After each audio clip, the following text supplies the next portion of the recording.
将金之力和九转净力。哟，另外一人还在吸收。师兄客气。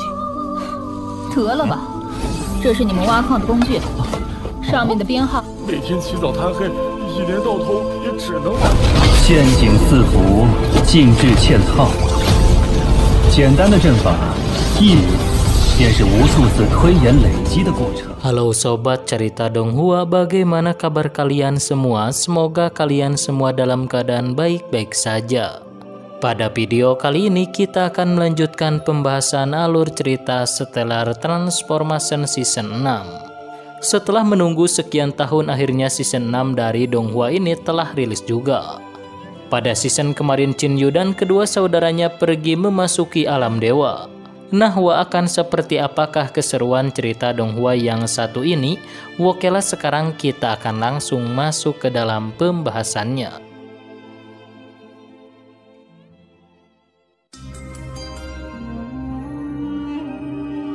Pada saat ini terlihat mereka bertiga memasuki alam dewa dan meninggalkan alam manusia panah. Tapi tiba-tiba di sana terjadi retakan ruang energi sehingga dengan cepat Pei Pei dan Heiyu langsung memasuki pusaran energi yang ada di atasnya. Melihat itu, Chinyu dengan cepat mengejar mereka semua dan memasuki juga lubang energi yang ada di sana yang menuju ke alam dewa. Alam dewa adalah alam yang sangat luas dan berada melayang di atas awan yang sangat luas juga. Telah banyak kekuatan yang berdiri di alam dewa dan telah banyak juga kekuatan yang hancur juga di tempat ini. Memang seperti hukum alam dan pasti ada kehidupan dan juga pasti ada kematian, begitu juga dengan kekuatan-kekuatan yang ada di alam dewa. Di alam dewa ini ada 8 kekuatan tertinggi yang menguasainya. Masing-masing dari kekuatan tersebut hanya menguasai satu bagian dari lautan awan yang ada di alam dewa. 8 kekuatan tersebut saling bersaing dan berhadapan satu sama lain di sana untuk mengetahui siapakah penguasa di alam dewa ini. Pada saat ini kita diperlihatkan wilayah timur dari alam dewa, tepatnya di kolam keabadian. Terlihat di sana ada beberapa orang praktisi yang sedang menunggu orang-orang yang nantinya muncul dari dunia manusia untuk segera naik menuju alam dewa. Tapi setelah ratusan tahun menunggunya, belum ada satupun manusia yang bisa memasuki alam dewa. Sedangkan sebentar lagi si wanita yang bernama Liu Fei akan segera dipromosikan menuju ranah tingkat kekuatan berikutnya. Beberapa saat kemudian kolam keabadian tiba-tiba bercahaya dan muncullah 4 orang praktisi kuat di sana yang baru menaiki alam dewa. Setelah itu muncullah Chinyu yang juga tiba-tiba terjatuh dari atas langit dan dia baru berhasil memasuki alam dewa ini. Semua praktisi yang ada di sana pun segera menyerap energi spiritual yang melimpah yang ada di sana. 在与我体内的力量争斗，这些金色气流。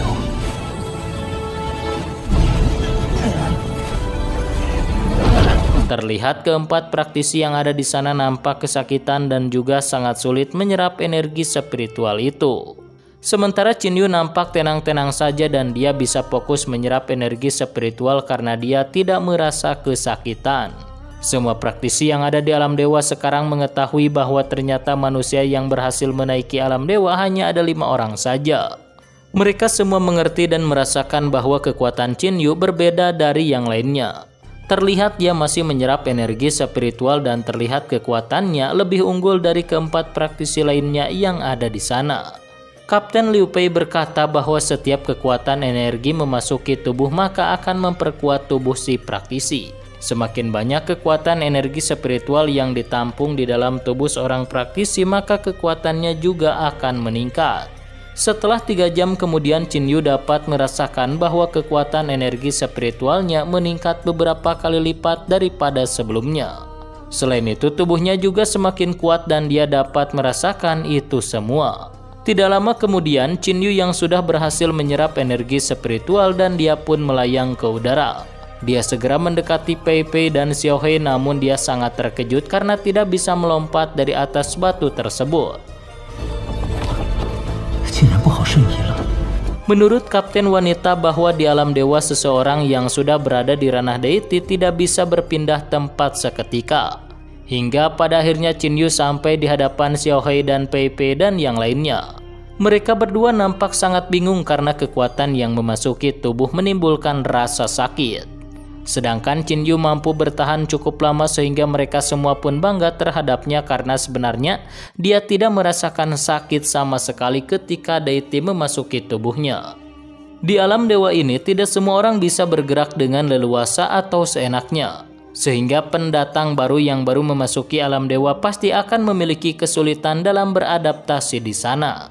Seorang praktisi muda yang juga baru memasuki alam dewa memperkenalkan dirinya. Dia bernama Sitian bersama dengan istrinya Song Hui kepada Qin Yu. Qin Yu juga memperkenalkan dirinya dan juga kedua saudaranya kepada mereka berdua. Kapten wanita berkata bahwa mereka semua tidak perlu bertele-tele lagi dan untuk pertama-tama mereka harus menuruti aturan yang ada di alam dewa ini. Di mana para pemula seperti mereka harus menambang batu roh ilahi terlebih dahulu. Mereka semua menambang untuk yang mulia Kaisar Suci selama ribuan tahun tanpa bayaran sedikit pun. Dan nantinya mereka akan diberikan sedikit dari batu roh ilahi untuk bisa meningkatkan kekuatannya. Mereka juga tidak boleh melawan dan melarikan diri dan jika itu terjadi maka mereka akan diburu oleh seluruh para praktisi yang ada di alam dewa. Kapten wanita pun kemudian memimpin mereka semua pergi menuju tempat penambangan batu roh. Setelah sekian lama terlihat mereka semua telah sampai di sebuah tempat yang ada di sana dekat sekali dengan tambang batu roh ilahi. Menurut si kapten wanita biasa di alam dewa dibagi menjadi dua ranah, yaitu ranah deity dan heavenly deity. Setiap ranah terbagi lagi menjadi 3 tingkatan, yaitu rendah, menengah, dan juga tingkat tinggi. Sedangkan di atas heavenly deity ada ranah God the King dan setelah itu exalted celestial. Namun untuk mencapai itu semua bukanlah perkara yang mudah bagi mereka yang merupakan pemula memasuki alam dewa ini. Menurut si kapten wanita bahwa keempat praktisi yang baru memasuki alam dewa ini masih berada di ranah calon deity. Sedangkan yang sudah berada di tingkat deity hanya Qin Yu seorang. Mereka bisa segera memasuki ranah deity itu dengan memiliki banyak batu roh ilahi, namun untuk mencapainya sepertinya dibutuhkan waktu jutaan tahun. Beberapa saat kemudian lewatlah kepala tambang yang bernama Tuan Yu Qiyang. Jika mereka juga bisa meningkatkan kekuatannya setelah melewati tingkat deity, kemungkinan mereka semua akan bisa terbang seperti para dewa. Dengan batu roh yang mereka kumpulkan, kemungkinan mereka nantinya bisa berkesempatan tinggal di alam kota. Dan energi spiritual yang ada di alam kota bisa digunakan untuk berkultivasi. Namun untuk yang berada di alam bebas mereka pasti akan sulit memasukkan energi spiritual ke dalam tubuhnya karena energi tersebut masih sangat liar. Terlihat di sana juga banyak orang yang sedang menambang batu roh yang dikumpulkan kepada ketua kepala tambang yang ada di sana.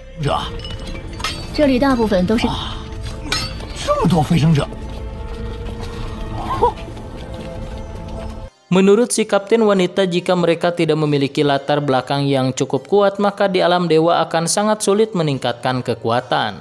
Dan mereka semua harus berjuang mati-matian untuk bisa meningkatkan kekuatan dan agar tidak direndahkan oleh para praktisi lainnya.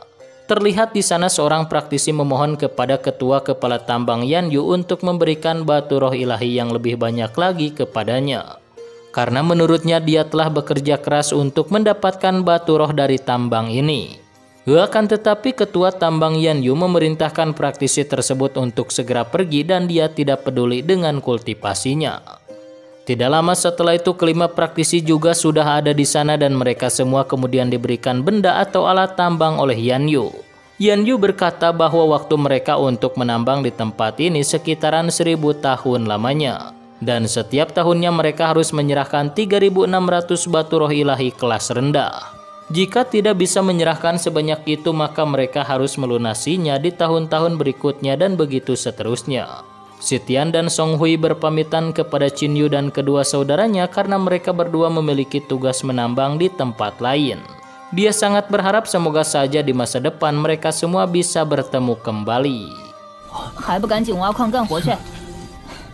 得了吧，师兄客气，下送传讯灵珠，再来要3。 Singkat cerita, Qin Yu dan kedua saudaranya sudah berada di suatu tempat. Pei Pei dan Xiao Hei nampak sangat mengeluh karena dia mengira bahwa hidup di alam dewa adalah akan mudah. Namun ternyata di luar perkiraannya hidup di tempat ini tidak menarik sama sekali dan bahkan sangatlah sulit. Alam dewa memang di luar perkiraannya dan saat ini banyak yang aneh. Beberapa saat kemudian mereka baru menyadari bahwa alat untuk menambang ini adalah sebuah artefak ilahi kelas rendah. Qin Yu juga dapat merasakan meskipun artefak tersebut adalah artefak ilahi kelas rendah, tapi jika di alam bawah artefak seperti ini sama dengan alat besi tingkat tinggi. Qin Yu berbeda dengan kedua saudaranya, dia nampak bersemangat untuk menjalani kehidupan di alam dewa ini. Untuk bisa hidup di alam dewa, mereka semua harus bisa memahami dan mengetahui keanehan yang ada di sini. Qin Yu mengajak kedua saudaranya untuk pergi menemui Paman Fu. Setelah menghilang, mereka bertiga kemudian muncul di suatu tempat dan di sana telah ada Paman Fu yang menyambutnya. Menurut Paman Fu, jika mereka ingin segera meningkatkan kekuatannya harus mendapatkan banyak sekali batu roh ilahi. Karena dengan begitu maka mereka akan mendapatkan izin untuk tinggal di kota alam dewa. Setelah berada di kota, mereka semua akan bisa menyerap energi spiritual yang melimpah dengan mudah. Namun jika mereka tidak bisa tinggal di kota dan tinggal di luar dari perkotaan, maka mereka akan sulit untuk meningkatkan kekuatannya. Karena meskipun energi spiritual di luar perkotaan sangat melimpah, tapi sulit untuk diserap. Karena energi spiritual yang ada di alam bebas masih berbentuk liar dan juga di sana banyak binatang iblis yang sangat berbahaya. Selain itu di luar perkotaan banyak para deiti yang kejam dan yang gemar membunuh dan juga merampas harta-harta milik praktisi lainnya. Tapi jika mereka masih berada di tingkat deiti akan sulit untuk menjaga diri ketika berada di alam dewa. Baru bisa dianggap kuat jika mereka bisa mencapai heavenly deity. Pada masa lalu Tuan Lama dari Paman Fu melakukan hal yang sama dan menempuh perjalanan ribuan mil menempa berbagai artefak ilahi tingkat tinggi. Membutuhkan jutaan tahun hingga bisa menciptakan senjata Hong Meng yang terkenal dan juga legendaris. Di seluruh alam dewa hanya sedikit orang yang mampu menaklukkan tuannya tersebut karena dia sangatlah kuat. Beberapa saat kemudian Qin Yu berkata kepada kedua saudaranya bahwa dia telah memutuskan untuk mengasingkan diri dan mempelajari teknik formasi di alam Jianglan ini. Kedua saudaranya yang mendengar itu nampak sangat setuju dan ingin berlatih saja di tempat ini karena tidak ingin menambang. Qin Yu kemudian mengeluarkan 3 harta berharga ke hadapan mereka semua. 主人是我最好的兄弟，夫伯，狒狒和小黑，主人留给你的。主人，这可是老主。飞猿神舟，速度奇快无比。 Paman Fu berkata bahwa Qin Yu jangan gegabah mengeluarkan harta-harta tersebut karena itu adalah peninggalan dari tuan lamanya yang diperuntukkan untuk Qin Yu. Qin Yu berkata bahwa Pei Pei dan Xiao Hei wajar menerima harta berharga tersebut karena dia adalah saudaranya. Dia pun kemudian memberikan mereka berdua masing-masing 1 harta berharga. Dia memberikan perahu ilahi terbang kepada Pei Pei untuk bisa melindungi dirinya. Selain itu dia juga memberikan sarung tangan sutra salju untuk meningkatkan serangan dan dia berikan itu kepada Xiao Hei. Pada saat ini di suatu tempat terlihat Qin Yu sedang memahami teknik formasi dan setiap formasi memiliki cabang dan diantaranya formasi pembunuh, formasi jebakan dan juga ada formasi pertahanan. Dia pun kemudian berlatih teknik formasi tersebut dan inti dari formasi adalah dasar dalam membangun formasi. 经过推演，滴水便可观沧海。简单的阵法，无数次推演累积的过程，陷阱四伏，静置布置变化皆由此而来。因此阵法往往层层叠加。可惜，这是一个引你进入困阵的铺垫。 Hingga pada akhirnya dia pun berhasil mempelajari teknik formasi tersebut. Dan menurutnya pelatihan saat ini sudah sangat cukup dan saat ini adalah waktunya untuk pembayaran batu roh ilahi yang ke-6. Singkat cerita mereka bertiga pun saat ini telah berada di tempat tambang batu roh ilahi. Menurut Pei Pei semenjak dia berlatih menyatu dengan perahu ilahi terbang, kekuatan tempurnya telah meningkat 10 kali lipat. Dengan kekuatannya saat ini kemungkinan dia akan bisa mengalahkan Xiao Hei dengan mudah. Namun menurut Xiao He bahwa dia juga tidak akan mudah bisa dikalahkan oleh Pei Pei karena dia memiliki sarung tangan sutra salju. Dia bukan hanya bisa menyerang menggunakan sarung tangan ajaib tersebut saja, tetapi juga bisa membentuk jaring perangkap. Dan menurutnya Pei Pei tentu tidak akan bisa mengalahkannya. Beberapa saat kemudian datanglah Xi Tian dan istrinya yang langsung menghampiri mereka. Setelah 600 tahun mereka bekerja di tambang, akhirnya bisa bertemu kembali dan itu membuat Xi Tian dan istrinya menjadi sangat gembira. Qin Yu kemudian bertanya kenapa dia saat ini akan membayar begitu banyak batu roh ilahi kelas rendah. Menurutnya bahwa saat ini dia akan membayarkan batu roh yang banyak kepada Tuan Yan Yu, karena dia sangat berharap mendapatkan tempat tinggal yang cocok untuk berkultivasi nantinya. Xi Tian kemudian bertanya kepada mereka semua apakah mereka semua telah menanyakan kepada senior Yan Yu di manakah mereka bertiga akan ditempatkan. Mendengar perkataan demikian, ketiganya menjadi terdiam karena mereka masih belum mengetahui bocoran di manakah mereka bertiga akan ditempatkan di kota ataukah di desa. Jika mereka ditempatkan di desa, maka akan mendapatkan energi spiritual liar yang sulit untuk diserap dan juga para binatang iblis yang sangat berbahaya dan banyaknya para perampok. Namun Qin Yu yang mendengar itu, dia akan menerima saja di manakah ditempatkannya oleh para senior di alam dewa ini. Tapi tiba-tiba keributan di sana terjadi dan sepertinya ada sesuatu yang sangat berbahaya sehingga para penambang segera berlarian ke sana kemari. Beberapa saat kemudian muncullah seekor monster yang sedang memburu para praktisi yang ada di sana. Xi Tian mengingatkan mereka semua untuk segera kabur dari tempat ini karena bahkan seorang deity tingkat tinggi pun tidak akan bisa mengalahkan monster tersebut. Setelah berkata demikian, mereka berdua pun segera kabur melarikan diri. Sementara Qin Yu dan kedua saudaranya berniat untuk menguji kekuatan mereka melawan monster yang ada di sana. Qin Yu berkata jika mereka berdua ingin menguji kekuatannya maka silahkan saja, namun harus berhati-hati.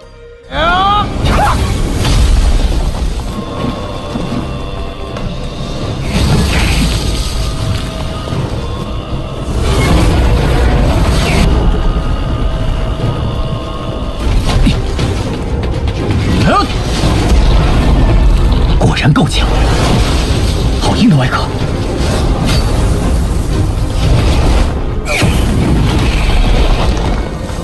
Mereka berdua kemudian menyerang monster berbahaya itu, namun serangannya tidak berhasil atau tidak mampu mengalahkannya. Karena ternyata kulit dari monster naga bawah tanah benar-benar sangat keras dan kuat. Akan tetapi mereka berdua tidak pernah kapok dengan hal itu dan kembali lagi langsung menyerangnya. Serangan demi serangan dilancarkan oleh mereka berdua hingga pada akhirnya mereka berdua malah harus terdesak dan sulit untuk mengalahkannya. Mereka berdua sangat terkejut karena meskipun telah menggunakan serangan penuh hanya bisa merusak cangkangnya saja. Sedangkan tubuh asli dari naga tersebut masih baik-baik saja dan tidak mengalami luka yang parah. Si monster kemudian berkata bahwa sebentar lagi mereka semua akan segera wafat. Monster kemudian menyerang tapi dengan mudah berhasil ditahan oleh Qin Yu.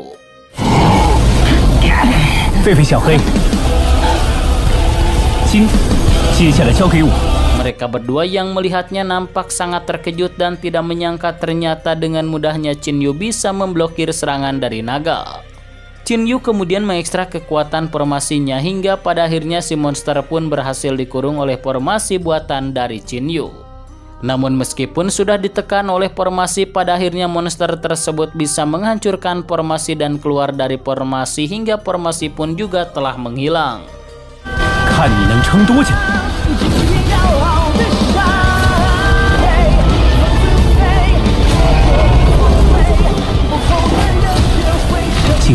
Dia dapat merasakan ternyata monster yang ada di hadapannya memang benar-benar sangatlah kuat. Setelah itu dia pun ternyata bisa terbang dan sepertinya kekuatannya telah meningkat. Si monster juga sangat terkejut karena sepertinya kekuatan Qin Yu sudah mencapai Heavenly Deity. Dia segera mengeluarkan pagoda sucinya yang merupakan jimat andalannya. Menggunakan pagoda suci dia pun berhasil menangkap dan menyerap monster tersebut, memasukkannya ke dalam pagoda suci.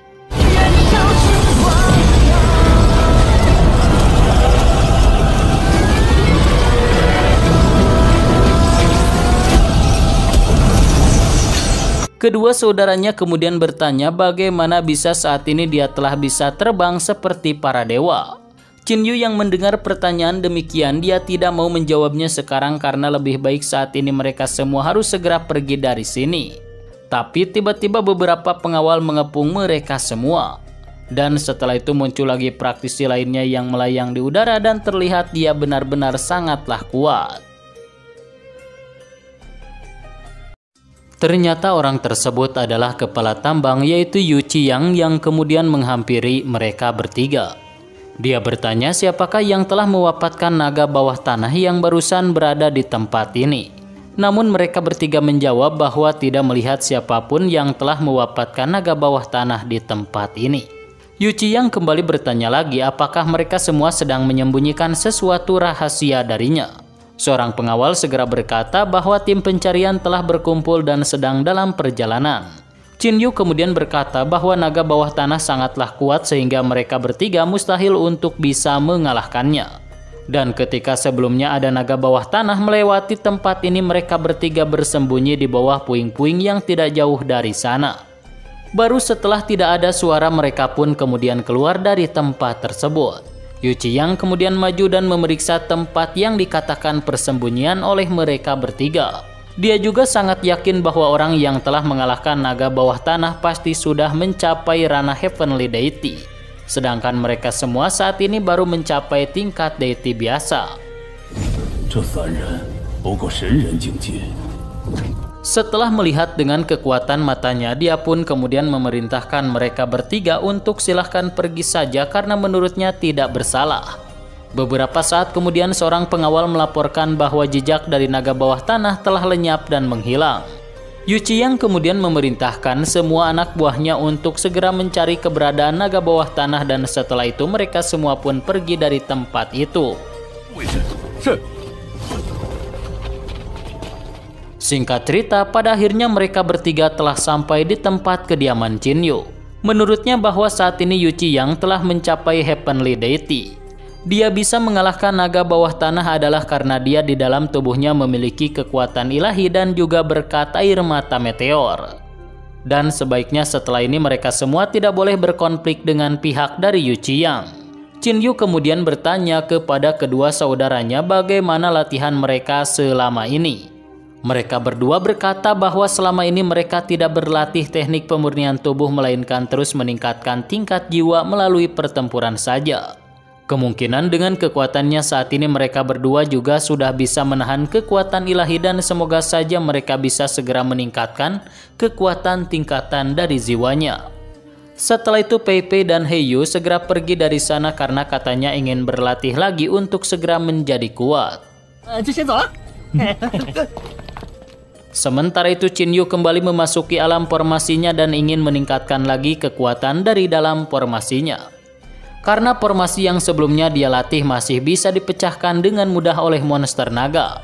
Dia kemudian bertanya kepada pemanpu kenapa dia bisa mengetahui kelemahan dari sebuah formasi dan memecahkan caranya, memperbaiki dari formasi tersebut dan juga kenapa dia bisa menciptakan formasi dengan mudah. Pamanpu berkata bahwa sepengetahuannya orang yang paling cepat bisa memahami tingkatan pertama dari jalan formasi membutuhkan waktu kira-kira 100.000 tahun. Sedangkan tuannya tersebut sepertinya memiliki bakat yang sangat luar biasa dalam formasi. Qin Yu bertanya jika dia memiliki bakat yang sangat luar biasa kenapa formasi sebelumnya berhasil dipecahkan oleh seekor monster. Pamanpu menjawab bahwa untuk hal tersebut dia juga tidak mengetahuinya karena dia tidak terlalu memahami tentang teknik formasi. Beberapa saat kemudian pamanpu memperlihatkan kepada Qin Yu teknik formasi pembunuh yang sangat legendaris. Tiba-tiba mereka berdua sudah berada di suatu tempat dan itu adalah arai dari formasi pembunuh legendaris. Setelah melihat-lihat Qin Yu dapat mengetahui bahwa formasi arai tersebut benar-benar sangat rumit dan sulit untuk dipahami dan dipelajari.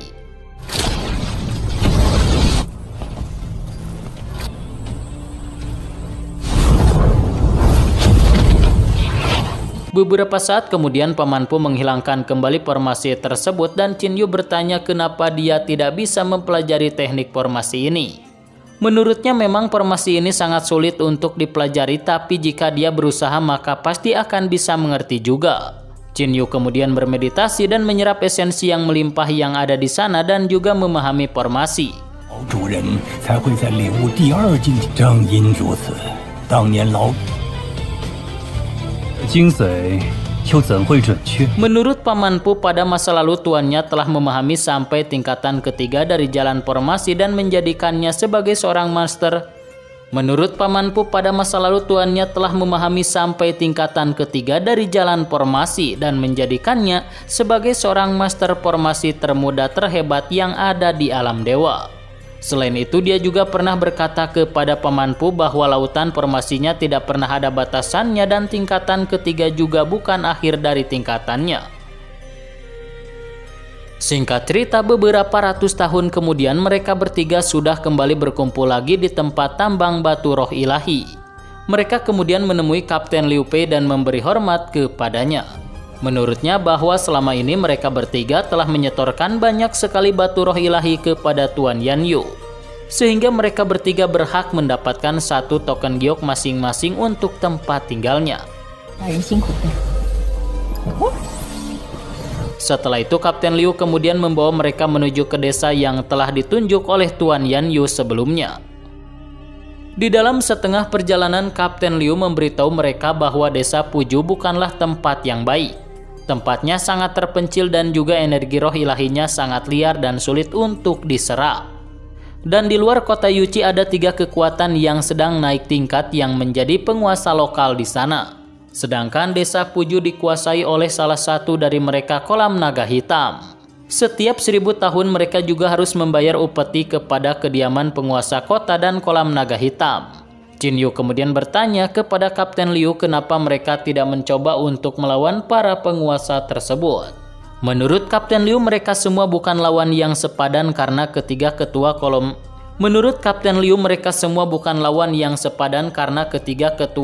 naga hitam adalah Master Heavenly Deity. Bahkan pimpinan terhebatnya adalah salah satu dari 5 master terhebat yang ada di kota Yuchi. Hingga pada akhirnya mereka semua pun telah sampai di desa Puju yang merupakan desa terpencil. Sesampainya di sana, Kapten Liu berkata bahwa hari ini adalah hari pemungutan upeti di kolam naga hitam.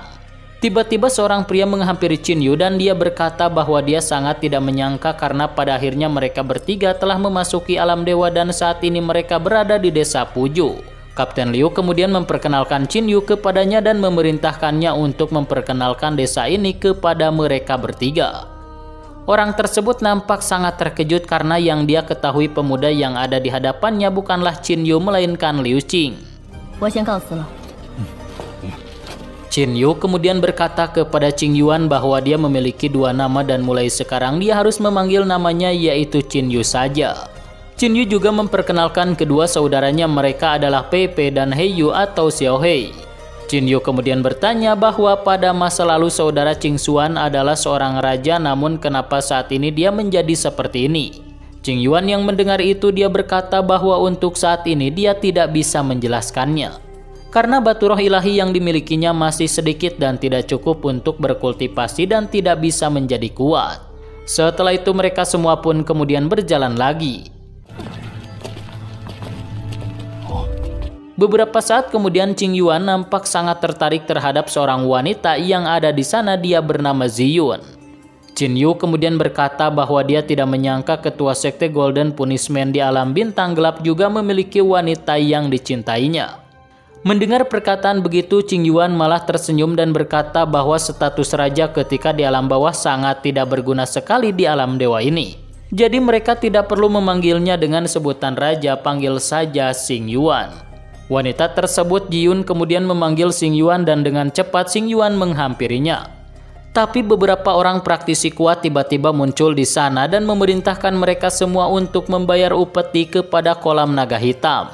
Setiap orang harus menyerahkan 1.500 buah batu roh ilahi kualitas rendah. Semua orang pun kemudian mengantri dan menyetorkan batu roh ilahinya kepada mereka. 每人1500块下品神灵石。度过神劫的人要向黑龙潭。给，这是我的。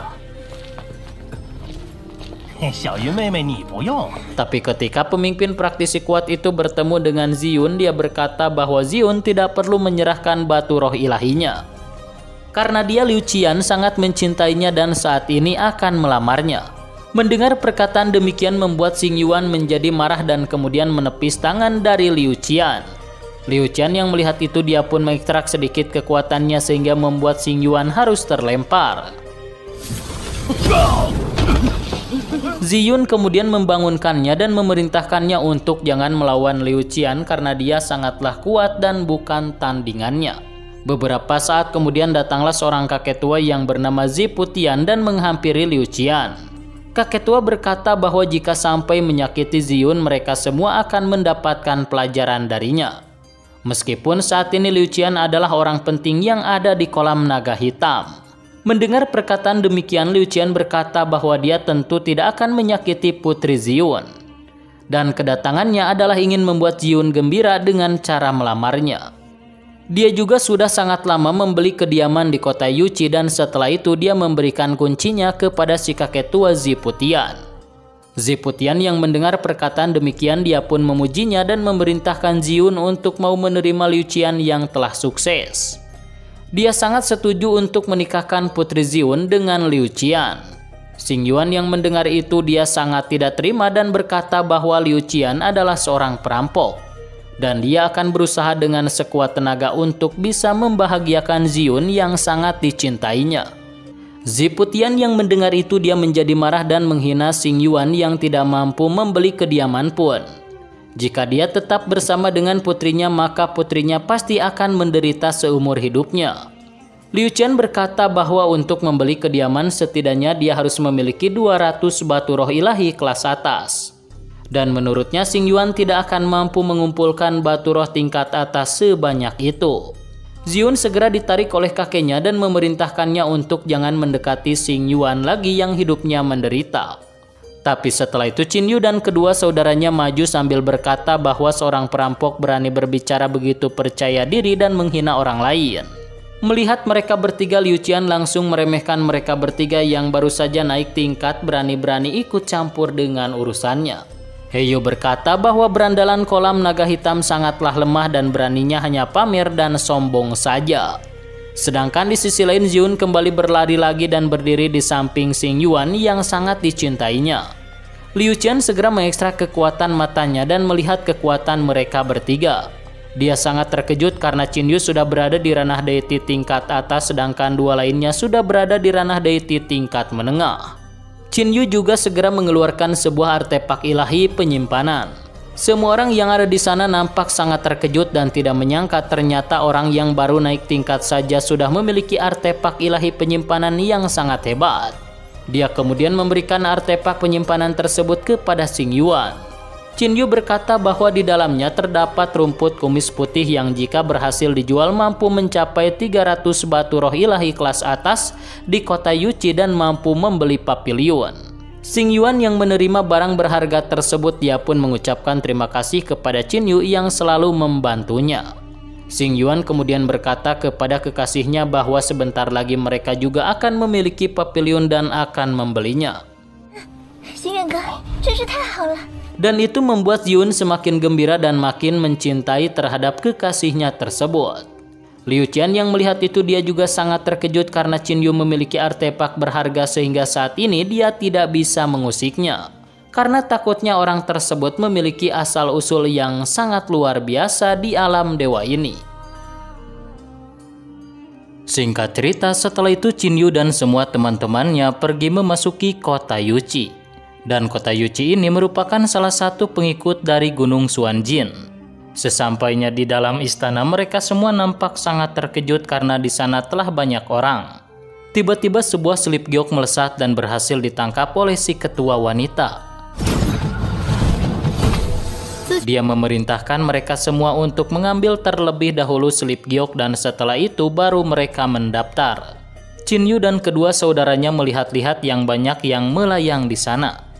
Qin Yu kemudian mengambil salah satu dari selip giok tersebut. Qin Yu berpikir bahwa selip giok seperti ini adalah barang yang sangat berharga ketika berada di alam bawah. Namun setelah berada di alam dewa ini, benda slip giok seperti ini hanyalah sebuah benda murahan saja.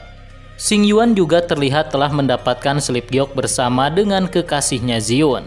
Dia kemudian mendekati ketua wanita dan si ketua wanita memintanya untuk segera membayar 228 batu roh ilahi kelas atas. Zion segera memberikan batu roh ilahi kelas atas tersebut kepada si ketua wanita. Ketua wanita kemudian memberikan kunci kediaman untuk mereka berdua, namun tiba-tiba muncullah di sana seorang Kapten Liu Jun yang menginginkannya kediaman tersebut dan dia akan membelinya. Ketua wanita kemudian mengambil kembali kunci kediaman tersebut dan memberikannya kepada Kapten Liu Jun. Xing Yuan kemudian berkata kenapa dia malah memberikannya kepada orang tersebut padahal dia telah membayarnya. Ketua wanita kemudian memerintahkannya untuk memilih penginapan lainnya karena kediaman yang ini telah menjadi milik Kapten Liu Jun. Dia juga memberikan sebuah kunci kediaman yang lainnya kepada Xing Yuan sebagai penggantinya. Tapi tiba-tiba muncullah seorang praktisi wanita yang nampak sangat marah kepada si ketua wanita karena telah memberikan kunci kediaman tersebut kepada orang lain padahal telah dibeli oleh Xing Yuan. Dia berkata bahwa dia adalah Huang Jing, seorang kultivator yang berasal dari Gunung Xuanjin. Dia juga ternyata menginginkan kediaman tersebut dan memintanya secara paksa terhadap Kapten Liu Jun.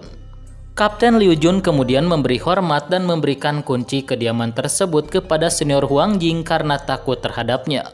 Huang Jing juga memberitahu Qin Yu dan yang lainnya agar memilih wilayah selatan untuk berkultivasi karena wilayah sana sangat cocok untuk mereka. Mendengar usulan tersebut, Qin Yu dan yang lainnya berterima kasih karena telah diberitahu. Setelah itu dia pun melesat pergi dari sana.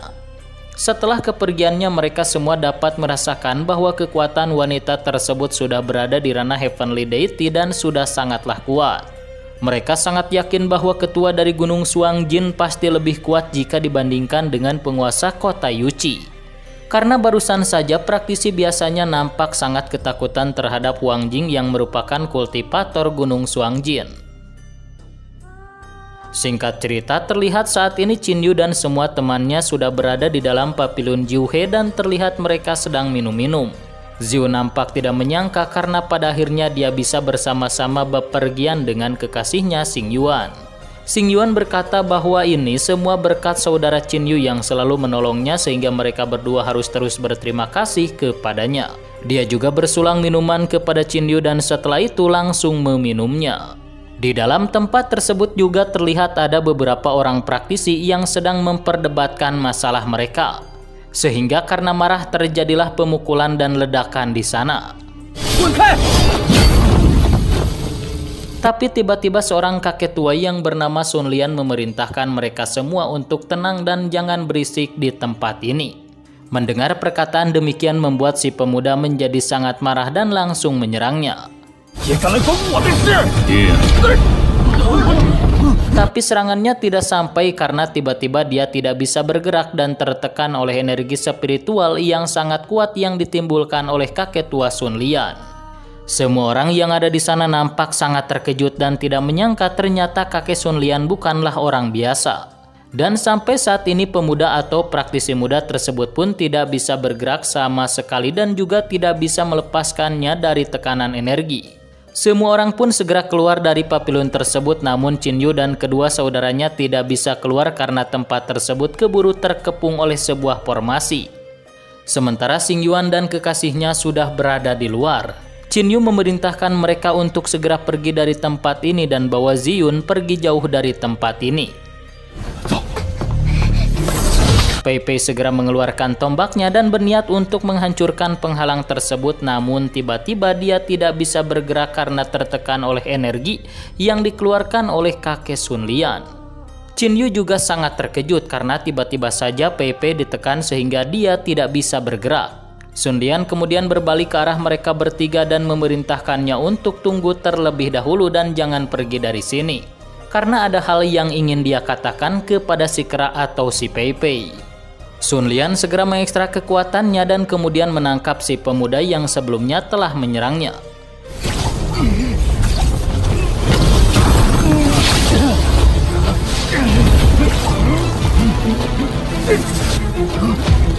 Kedua temannya mencoba untuk menyelamatkannya tapi juga tidak berhasil karena kakek tua Sun Lian benar-benar sangatlah kuat. Sun Lian berkata karena dia telah mengganggu orang lain sehingga harus mendapatkan hukuman darinya. Tapi kemudian dia melepaskan mereka semua karena untuk saat ini suasana hatinya sedang baik.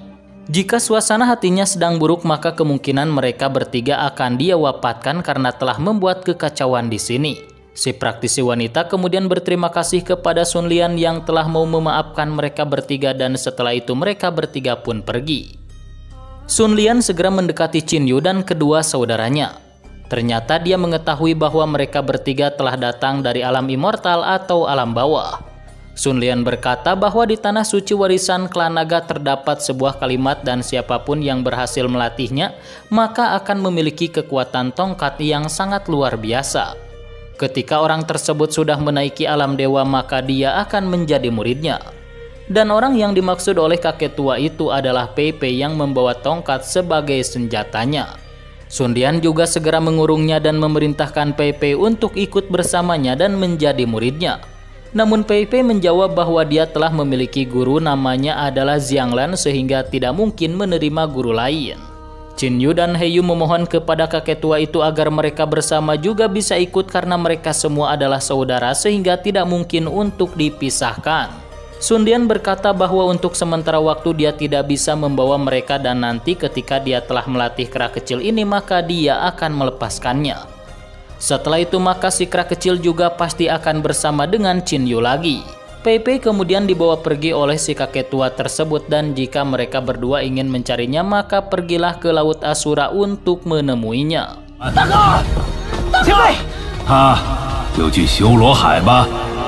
Setelah berpisah dengan Pei Pei, akhirnya mereka bertemu kembali dengan Xing Yuan dan juga kekasihnya. Mereka berdua kemudian menanyakan kepada Qin Yu di manakah Pei Pei saat ini berada. Qin Yu kemudian menceritakan semuanya bahwa dia telah dibawa oleh kakek tua misterius pergi dari tempat ini. Untuk saat ini menurut Qin Yu mereka semua harus berpisah karena dia akan mencari tempat untuk berkultivasi. Xing Yuan mengingatkan kepada mereka berdua agar berhati-hati ketika berkultivasi karena banyak para perampok ketika di hutan dan setelah itu mereka pun berpisah. He Yu kemudian berkata bahwa sepertinya kakek tua Sun Lian yang telah membawa Pei Pei tidak akan pernah melukainya. Qin Yu juga sebenarnya memperkirakan bahwa Pei Pei akan baik-baik saja jadi mereka sebenarnya tidak perlu cemas. Qin Yu kemudian mengajak Xiao Hei untuk kembali ke alam Xianglan dan lanjut berkultivasi. Pada saat ini di alam Jianglan Wu He Kaisar Siluman tingkat 9 sedang mengobrol dengan seseorang yang bernama Wulan. Pada akhirnya mereka berdua sangat gembira karena bisa menjelma menjadi sosok manusia. Mereka semua pun bersama dengan Paman Pu pergi dan menghampiri Qin Yu yang saat ini sudah berada di alam Jianglan lagi. Mereka semua pun kemudian memberi hormat kepada tuannya yaitu Qin Yu. Qin Yu kemudian berkata bahwa kau sebenarnya adalah naga gua bawah tanah yang saat ini sudah menjelma menjadi sosok manusia. Wu He yang mendengar itu dia pun menjawab bahwa memang dia adalah naga pada saat waktu itu. Dia kemudian meminta maaf atas semua kesalahannya pada masa lalu yang telah menyinggung Tuan Muda Qin Yu. Setelah ini dia berjanji akan mengikuti semua perintah yang diberikan oleh Tuan Muda Qin Yu. Qin Yu kemudian memerintahkan Xiao He untuk berlatih dengan Wu He dan Wulan agar kekuatannya segera meningkat. Dengan semangat dia pun langsung mengeluarkan senjatanya dan langsung menyerang kepada mereka berdua. Setelah kepergian mereka, Qin Yu berkata bahwa Pei Pei telah dibawa oleh seorang master dari Laut Asura. Dia bertanya di manakah keberadaan dari Laut Asura tersebut. Paman Pu berkata bahwa dia sangat tidak menyangka ternyata Qin Yu sudah mulai mengetahui dan berhubungan langsung dengan paksi-paksi besar yang ada di alam dewa. Menurutnya alam dewa terbagi menjadi 2 paksi besar dan juga 8 keluarga besar yang sudah ada sejak masa lalu. Selain dari itu ada ketiga paksi kenaikan tingkat Laut Asura, Gunung Siluman Darah dan juga Pulau Dua Domain. Salah satu dari saksi kenaikan tingkat sudah mampu menghadapi dan melawan salah satu dari 8 kaisar suci. Dan Laut Asura adalah kekuatan yang hampir menjadi yang terkuat di alam dewa ini. Bahkan 8 kaisar suci juga sedikit gemetar ketika berhadapan dengan kelompok dari Laut Asura. Qin Yu kembali bertanya tentang Paman Lan dan juga Lier bagaimana bisa dia bertemu dengan mereka. Paman Pu menjawab bahwa mereka pasti akan sulit untuk bertemu karena aliran waktu di alam Jianglan ini sangat berbeda dengan dunia luar. Bahkan rasio waktu juga bisa dikendalikan dan orang yang menyempurnakannya adalah seorang Master Raja Dewa yang mampu memahami hukum waktu. Menurutnya Nona Lier pasti berasal dari latar belakang yang terhormat dan sepertinya salah satu dari 8 keluarga besar. Sepertinya dia harus mencapai terlebih dahulu Raja Dewa atau Master Penempaan Senjata dan baru bisa menikahi Lier. Tapi untuk mencapai ranah Raja Dewa sangatlah sulit dan selama ini hanya ada satu orang saja yang telah bisa menjadi Dewa Ilahi. Sehingga untuk menjadi seorang ranah Raja Dewa tentu lebih sulit lagi. Menurut Paman Pu dia bisa bertemu dengan Lier tapi dengan secepatnya dia harus segera mencapai tingkat penempaan senjata. Karena dengan begitu maka 8 kaisar suci juga akan meminta bantuan kepada Qin Yu. Jika para 8 kaisar pun meminta bantuan kepadanya tidak mustahil Nona Lier juga akan menerimanya dan mengakuinya. Untuk segera menjadi kuat mulai hari ini Qin Yu akan berkultivasi tertutup dan mencoba untuk memecahkan jalan formasi. 120.000 tahun kemudian terlihat Qin Yu masih terus berlatih di alam formasi. Dia terus memahami dan menyerap energi spiritual yang melimpah di sana sambil mempelajari dan terus mempelajari formasi tersebut. 原点演变成黑洞，再形成新的绝不会弱，却只是一路走到极限，攻击了循环之路。这条原点。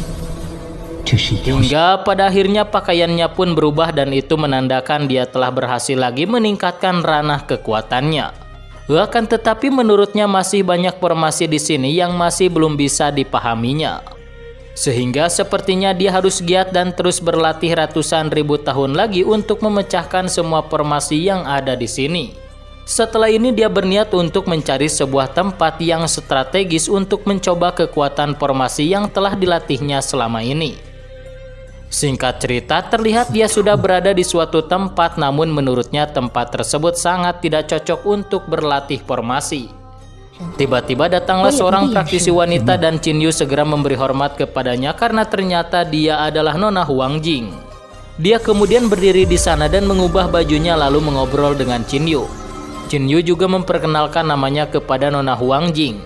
Qin Yu kemudian berkata akhirnya mereka berdua bisa bertemu lagi setelah 1 tahun berpisah. Dan ternyata di alam dewa mereka ini baru menghabiskan kira-kira 1 tahun lebih saja. Sedangkan ketika Qin Yu berlatih di alam Jianglan dia telah menghabiskan ratusan bahkan jutaan tahun. Huang Jing kemudian berkata bahwa saat ini dia sedang mencari adiknya karena adiknya selalu pergi dari Gunung Xuanjin dan memilih tinggal di dekat kota Yuqi. Singkat cerita mereka berdua pun sudah berada di suatu tempat dan Huang Jing berkata saat ini dia akan berjalan ke arah utara dan akan kemanakah Qin Yu setelah ini. Qin Yu di dalam hatinya berpikir bahwa dia ingin mendekati kolam naga hitam. Sehingga dia pun berkata bahwa untuk saat ini Qin Yu akan pergi menuju wilayah selatan untuk mencari tempat yang cocok untuk berkultivasi. Dan setelah itu mereka berdua pun berpisah. Singkat cerita, Qin Yu telah sampai di sebuah pegunungan kecil dan dia akan menggunakan formasinya di sana. Dia berkata kepada Paman Pu bahwa akan mencoba teknik formasi yang telah dia pelajari di tempat ini, agar para perampok yang selalu berasal dari kolam naga hitam dapat merasakan formasinya. Paman Pu berkata bahwa sebelum dia menunjukkan teknik formasinya, dia memiliki sesuatu terlebih dahulu untuknya.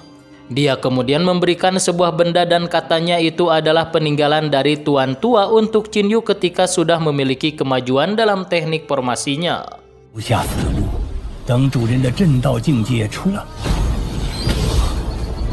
Gulungan tersebut tiba-tiba terbuka dan memancarkan energi spiritual yang sangat kuat. Setelah itu muncullah senior Cehu yang kemudian berkata bahwa ketika seseorang melihat gulungan ini pasti sudah memiliki pengalaman jalan formasi. Menurutnya lautan teknik formasi tidak berujung dan tidak ada seorang pun yang tahu tentang tingkatan tertingginya dari jalan formasi. Orang-orang hanya membedakan jalan formasi menjadi 3 tingkat saja. Tapi dia sangat tidak setuju dengan hal tersebut sehingga dia membedakan teknik jalan formasi menjadi 8 tingkat dulu. Dari 900 gulungan terdapat contoh dan semua orang telah memahami teknik formasi tingkat pertama. Dan hanya sedikit orang saja yang mampu memahami teknik formasi tingkat keduanya. Sedangkan orang yang mampu mencapai tingkat 3 dia bisa dikatakan sebagai seorang ahli formasi. Seseorang yang telah mencapai tingkat 4 dari jalan formasi dia layak disebut sebagai seorang master. Jika ingin menempa senjata dewa ilahi maka seseorang harus bisa mencapai teknik formasi tingkat kelima. Di seluruh alam dewa hanya sedikit orang yang bisa membentuk teknik formasi tingkat kelima. Sedangkan untuk orang yang mampu mempelajari sampai tingkat ke-6 di alam dewa ini hanya berjumlah kurang dari 5 orang saja. Sedangkan orang yang telah mencapai tingkat ke-7 dan ke-8 hanya ada 1 orang dan dia adalah senior Cheho Yuan, yaitu dirinya pembuat teknik formasi. Qin Yu yang mendengar itu dia nampak sangat bangga karena senior Cheho memang adalah orang nomor 1 dalam jalan formasi. Cheho juga memperlihatkan teknik formasi tingkat 7 dan juga tingkat ke-8.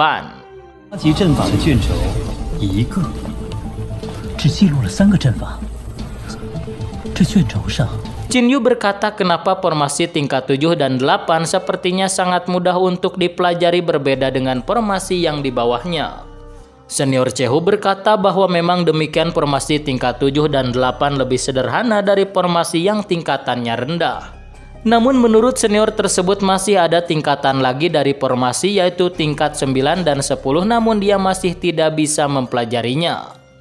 Senior Cheho kemudian memberikan semua buku gulungan teknik formasi kepada Qin Yu. Dan dia berharap dia giat berlatih dan menciptakan teknik formasi baru yang tingkatannya lebih tinggi lagi. Setelah itu penglihatan Qin Yu kembali seperti sebelumnya dan saat ini dia berada di hadapan Paman Po. Paman Po nampak memuji kehebatan tuan mudanya yang mampu mempelajari berbagai teknik formasi dalam waktu 200.000 tahun saja. Dan saat ini dia telah mencapai teknik formasi tingkat ketiga. Qin Yu kemudian mengekstrak kekuatannya dan membangkitkan sebuah formasi yang mengurung gunung mini.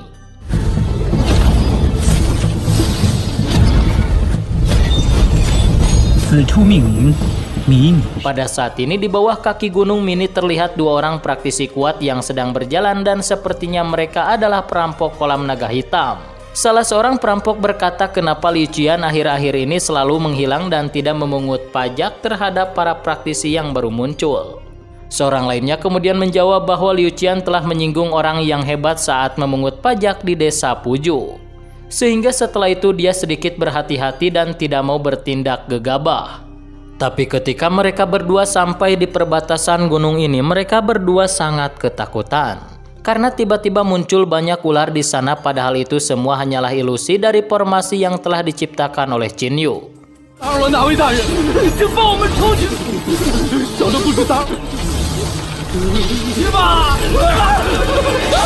Namun meskipun itu ilusi, sepertinya mampu mewapatkan para master yang memasuki tempat tersebut.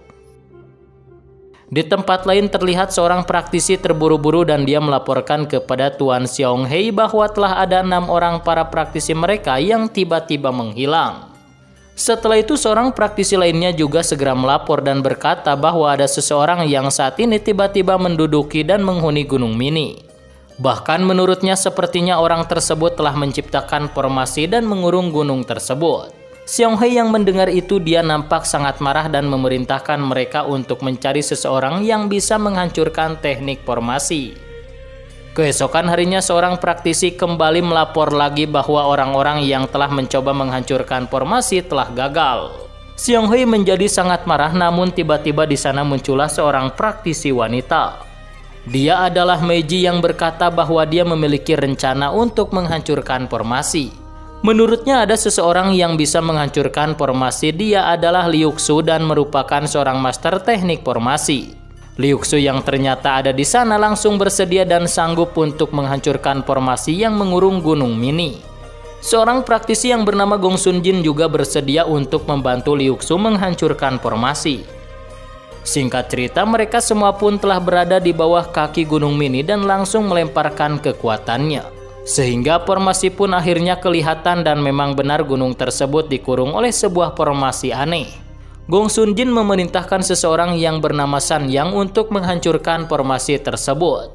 Dia pun segera diikat tubuhnya agar ketika nanti dalam bahaya ketika mendekati formasi akan dengan cepat ditarik oleh Gongsun Jin. Dengan ketakutan orang tersebut pun memasuki formasi. Tidak jauh dari tempat tersebut, Chin Yu mengawasi mereka dan dia tahu bahwa orang yang ada di hadapannya ini adalah seorang ahli teknik formasi. Chin Yu segera menambahkan lagi kekuatannya terhadap formasi tersebut. San Yang yang ada dalam formasi dia sangat ketakutan, namun sepertinya tidak ada bahaya di tempat ini. Setelah kira-kira 20 detik memasuki tempat tersebut, dia menarik talinya dan memerintahkan mereka untuk menariknya keluar dari sini. Namun tiba-tiba talinya telah terputus dan dia pun nampak sangat ketakutan dan langsung berlari ke sana kemari. Sedangkan orang yang berada di luar formasi juga sangat terkejut karena tali yang mengikat anak buahnya telah terputus begitu saja.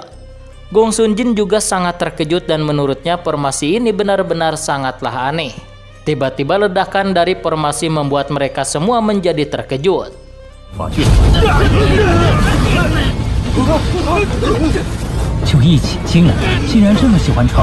Dan mereka semua tiba-tiba terserap dan memasuki formasi aneh itu. Semua orang yang ada di sana menjadi sangat panik, termasuk juga pemimpinnya yaitu Gongsun Jin juga sangat terkejut. Mereka sekarang menyadari bahwa setelah memasuki formasi itu benar-benar tidak bisa keluar dari sana. Liu Xu memerintahkan Gongsun Jin untuk melindunginya dari dalam bahaya karena dia akan mencoba menghancurkan formasi dengan kekuatannya. Sebuah jimat dia lemparkan ke dalam formasi agar formasi tersebut hancur. Tapi di sisi lain Chin Yu juga memperkuat formasinya agar mereka tetap tidak bisa keluar dari sana. Setelah itu para batu tiba-tiba berhamburan dan menyerang kepada mereka semua.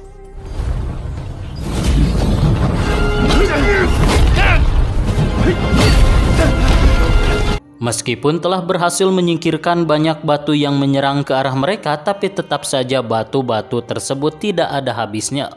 Mereka terus berkata agar Tuan Gongsun Jin mempercepat pekerjaannya untuk menghancurkan formasi itu. Gongsun Jin kemudian melemparkan sebuah jimatnya dan tiba-tiba batu-batu yang sebelumnya menyerang kepada mereka tiba-tiba berhenti. Dia mengetahui bahwa teknik ilusi ini benar-benar sangat berbahaya dan sepertinya orang yang menggunakan formasi ini sudah mencapai tingkat pertama. Setelah berpikir sejenak, dia pun mengeluarkan teknik darah naga dan menyalurkannya teknik tersebut terhadap jimat-jimat yang dimilikinya. Jimat-jimat tersebut kemudian melesat dan menempel pada dinding formasi dan setelah itu formasi pun menjadi retak.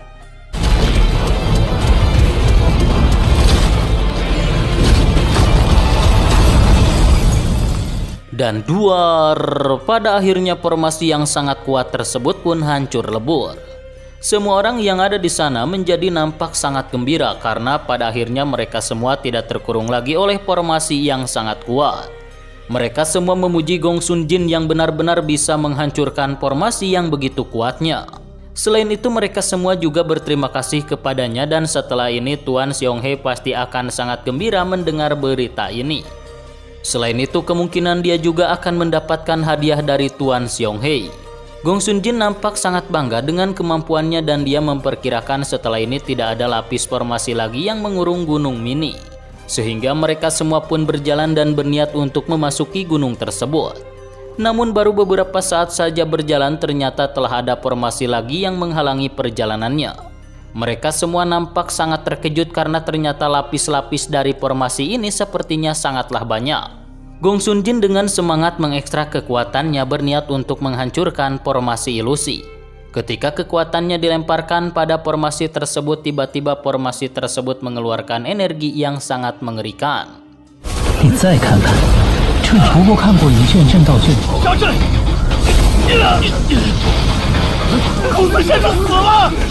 Ternyata formasi kali ini bukanlah formasi ilusi melainkan formasi maut. Sehingga dia pun tewas dalam kejadian itu dan para praktisi yang tersisa segera kabur melarikan diri dari sana. Chin Yu yang berada tidak jauh dari tempat itu dia membiarkan mereka semua untuk kembali ke kolam naga hitam. Menurutnya dengan kembalinya mereka pasti akan membuat laporan lagi kepada pemimpinnya dan nanti akan membawa lagi ahli formasi ke tempat ini. Karena sebenarnya dia ingin mengetahui seberapa hebat dan ingin menguji kekuatan formasi buatannya tersebut. Nah, mungkin hanya itulah yang dapat Mimin ceritakan untuk episode kali ini. Okelah, sekian dari Mimin, sampai jumpa lagi di pembahasan berikutnya.